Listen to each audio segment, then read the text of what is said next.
My name's Terri Steinbeck, and I was diagnosed with heart failure, extreme heart failure, December 6th.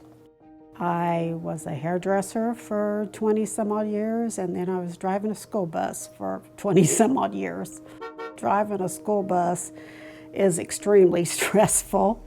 I guess I shouldn't say that, but it's got a lot of fun times, but it's stressful because you're on a tight schedule. And I got to where I was working almost 10 hours a day. I'd had experiences where I was just exhausted all the time, but I was working a lot of hours, and I was fortunate enough to be able to park my bus here at home.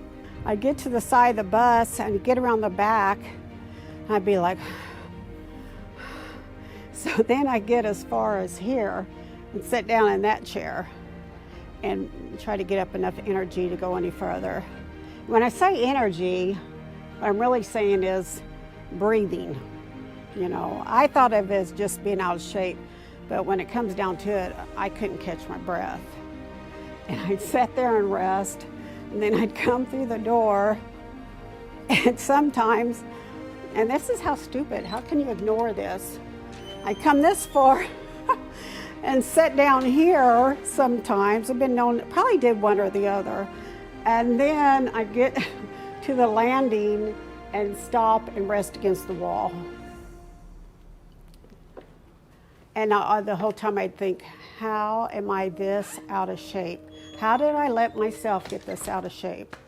I can't tell you when this started, but I knew I was getting more exhausted and not being able to do things more and more all the time.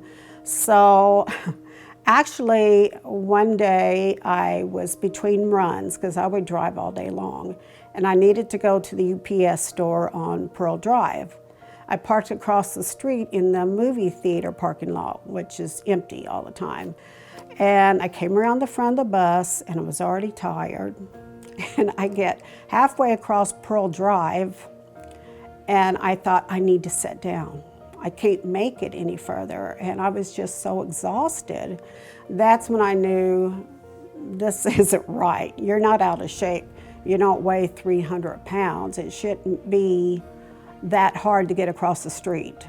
You know, the very last day that I parked my bus and came up the stairs, I didn't realize that would be my last day. It's just funny how life can change in a day's time. My dad died of heart failure when he was only 60. When the doctor came in and said, you have severe heart failure, I was kind of like, yeah, that makes sense. With Dad, that was back in 1989, and he was told not to exercise, not to exert himself, strict diet, so my thoughts at that time were, okay, I'm going to spend the rest of my life laying around, not doing anything. So when she said, you know, we're starting you up with physical therapy, the first day I went, I wasn't doing much, and that was like the very next week. I mean, it was right away. My husband dropped me off at the door at Gateway, and the elevator was over there. So I thought, all right, I can walk to the elevator. I mean, I was scared. As soon as they get there, they check your blood pressure, and they weigh you, and then they put the heart monitor on, and then right away it's like you're getting on bicycles and ellipticals, and you're like, wow, you know, should I be doing that? You know, and they start you out slow, of course, and they monitor you very well, and I couldn't believe how much I was able to do by the time it was over with. Women need to listen to their bodies more. We're so busy, and we work and we come home and have to worry about all the things at home, and that if I had listened to my body at least 2 years ago, I wouldn't have probably been down to a 10% EF, that I wouldn't have so far to go to get my health back in order. I just let myself go too long, and we need to listen.